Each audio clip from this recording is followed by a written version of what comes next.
the question asked was, why do we need to take vacations? Why do we spend so much energy on vacations?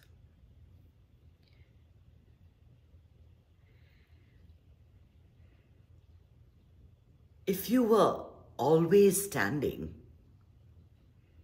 always, you'd like to sit, right? And what if you were sitting all the time? Sitting, sitting, sitting. You'd like to either stand or maybe lie down. And if you lay down all the time, what would happen? You'll fall asleep, right? You'll fall asleep. You can't stay asleep forever. Then you have to get up. And then it's a change of activity. We can't do the same thing all the time. And that's why we enjoy vacations. Now, don't use this as an excuse to say, I can't look at the same person every day. Now I want somebody new. That's not what I'm trying to say. It cannot be extended to that. Please understand. This is only about the scenery that you're viewing, the food that you're eating, right? All of that. We need a change of pace. You spend Monday to Friday working week after week after week. And you're working for a reason, right? You want to enjoy yourself. Most people don't consider work as enjoyment. Work is something you have to go through in order to enjoy. So whatever is considered enjoyable is outside of your work. And there is no doubt, a change of scene always refreshes you. But a lot depends on what you pick. A lot of people will choose to go on the easiest thing. You pay $3,000, $2,000, go sit on a cruise, and then the boat takes you around for about 7 days. You eat and eat and eat and eat, and you drink and drink and drink and drink. And then you eat and eat and eat and eat, and you drink and drink and drink and drink. And you come back worse off than you were before. Why is that? Because if you drink every single day, more than you normally do, it's fine when you're there. But as soon as the alcohol starts leaving your system, your cortisol levels will start rising. You'll come back from your vacation unable to understand why you feel so stressed.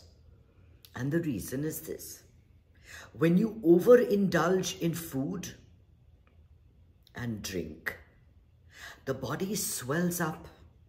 There is body inflammation.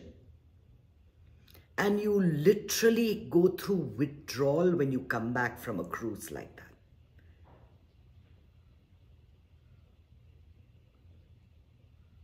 So think about the kind of vacations you take.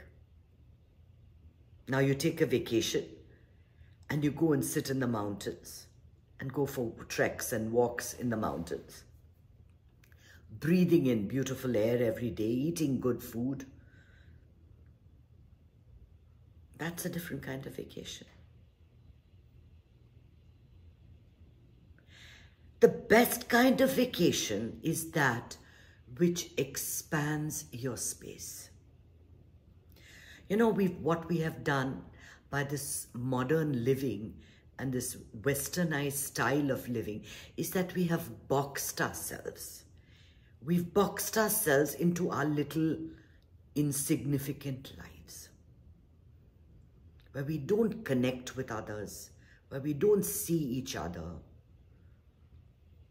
when we don't mix with one another on a continuous basis. So when you go on a vacation and you sense that feeling of space or camaraderie with a group of people, doing the same thing, the feeling that you get is totally different. When you go out into the mountains, or you see the glaciers, or you look at the oceans, or you look at just the vastness and the lushness of this planet, those kind of vacations rejuvenate you. Unfortunately, a lot of people think that the idea of a vacation is to eat and drink and listen to a lot of loud music. So I went for a wedding to a friend's in Planet Hollywood, or one of those big hotels in Mexico. And I could not find one beach, not one beach, where they weren't booming that loud music. But I could just hear the sound of the ocean and silence. I just wanted to be quiet. Even on the beach, they had music. Even on the beach. And from 7 in the morning to 12 at night, there were these people walking around with glasses in their hands. It never stopped. And it wasn't coffee. It was something else. And I'm thinking to myself, these people are going to go back 5 pounds heavier. They're going to really regret it when they get back. You know, they're not going to feel new and rejuvenated and strong and positive and powerful. No. What's worse is when you come back and you're stuck at the airport. You may have had a wonderful vacation. You may not have had all the revelry that goes with vacation, right? You may have had a very nice vacation, but then your flight gets cancelled and you sit at the airport for overnight, 7-8 hours, and all the patience and the beauty and all that you experienced goes out the window in 3 or 4 hours, and the irritation starts coming, and the irritation comes back twice as hard. Sometimes you need a vacation to recover from a vacation. The best kind of vacation, I tell you, the best I've ever had is when I've gone for silence courses. I mean, I cannot, and I don't, I'm not asking any of you to do that, but maybe once I should make you experience what that feels like. We should do it together one time, even if it is just for 2 days. To not communicate with anyone, to cut yourself off totally from all types of telephone messages, reactions to what's happening in the news, where you do nothing. Your only communication with someone else is to smile at them. That's it. Only smiling. And you don't do anything else. What happens is then, whatever is bothering you, all your thoughts, your anxieties, your feelings, you now become much more aware of them because you're not distracting yourself by going out and doing something, watching a movie, or, you know, talking to a friend, or doing all the things that we always do to distract ourselves from our pain. Because the pain that we feel, the anxiety that collects, the stress that builds up, is in thoughts that repeat themselves again and again and again and again. We just don't hear it.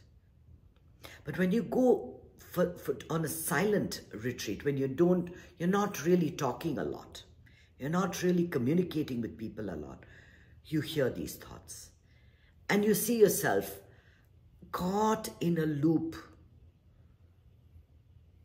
when you're actually, all you're doing is sitting and doing nothing. I always say, I don't know how people get stressed out working, because all they're doing is sitting and staring at a computer. I mean, it's nothing spectacular. If you really consider what you're doing, you're sitting for 8 hours and staring at a computer and working your fingers. Right? We make so much of it. We make so much of our lives that we need a vacation from it. If you celebrated every moment, that every day you take these mini vacations from your head, you know, you may not need that big vacation. And you know what? I love vacationing. I love seeing countries. I love learning about nature. I love history. I love culture. I love trying out new things. I love that. If it comes to me unsought, I'll plan. If it comes, it comes. It doesn't come, it doesn't come. But every day for those 20 minutes in the morning,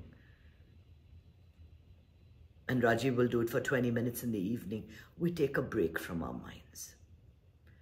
We throw the world away, no matter what. Let everything go, let everything go, let everything go. You just sit in meditation.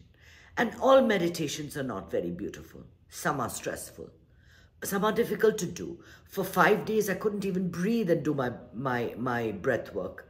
The first day that I could do it was such an achievement that my air is moving again, the body is healing. It's such a feeling that this life is continuously one of healing and growth and beauty and movement. Every moment is like potential. And even to vacation is destiny. Even the privilege of vacation is destiny. What do they do in Bombay? All the people living in the slums, they come every day to the beach and they have the best vacation of their lives, eating chana, which costs a rupee. Simple pleasures. Vacations don't need to be fancy. They don't need to be contrived. It can happen every day. You live in a beautiful place. You can go for a walk to the park. You can go out into the backyard. You can get that feeling looking at I have a mango tree. One day I'll show it to you.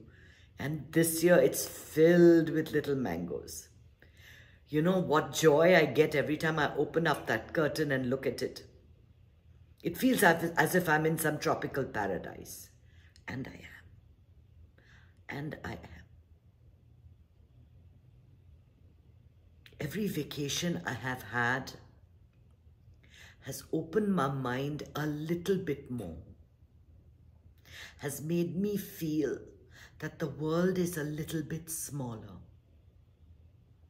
That we connect with people in ways we don't realize. That we've locked ourselves up thinking I'm Indian, I'm American, I'm US born, I'm privileged, or I'm educated. We cut ourselves off so much. You go into the villages of India, you talk to the simple storekeepers.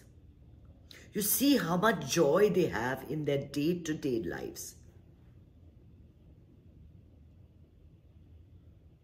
And you realize, what am I depressed about? What am I unhappy about?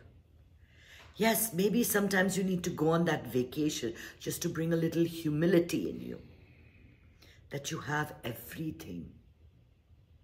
You have everything that you could ever want. Perhaps if you learn to celebrate more, instead of lamenting, you could have a different take on things. Then if a vacation comes, it comes. And if you can't vacation, go for a walk in the park. It's the same world. It's the same world. Those guys living in Africa, looking at those animals, are bored of those animals. Say, I wish we could see the skyscrapers of New York. Everybody wants to see and have and vacation in places that is not their backyard. When I was a kid, there was this story, that storybook that I had about a mama bear and a papa bear, and they wanted to go on the baby bear wanted to go on a picnic. And so they walked and walked and walked, and they found one spot, but it had too many ants. And they walked and walked and walked. They had one spot, but it didn't have a table. And they walked and walked and walked, and then there was one spot that was too much sun. And they walked and walked and walked, and there was one spot that was too much shade. And finally, they found this perfect tree, and under this perfect tree, they laid out their beautiful blanket and had their picnic. And then they looked up and realized they were in their own backyard. I love this story. We go searching everywhere for things, for some peace. Don't forget, every time you go on that vacation, you have to take your brain with you, your mind with you, your heart with you, your soul with you. All the problems that plague you are going to be your constant companion. And even if you drink away the time and put your pain in your back pocket, when you come back, it's going to hit you twice as hard. There is no escaping your mind. Your best vacation is the vacation you take from your own mind. Drop that mind. Connect to your source. Be happy, be happy, be happy. Happiness is your birthright. Om Namah Shivaya.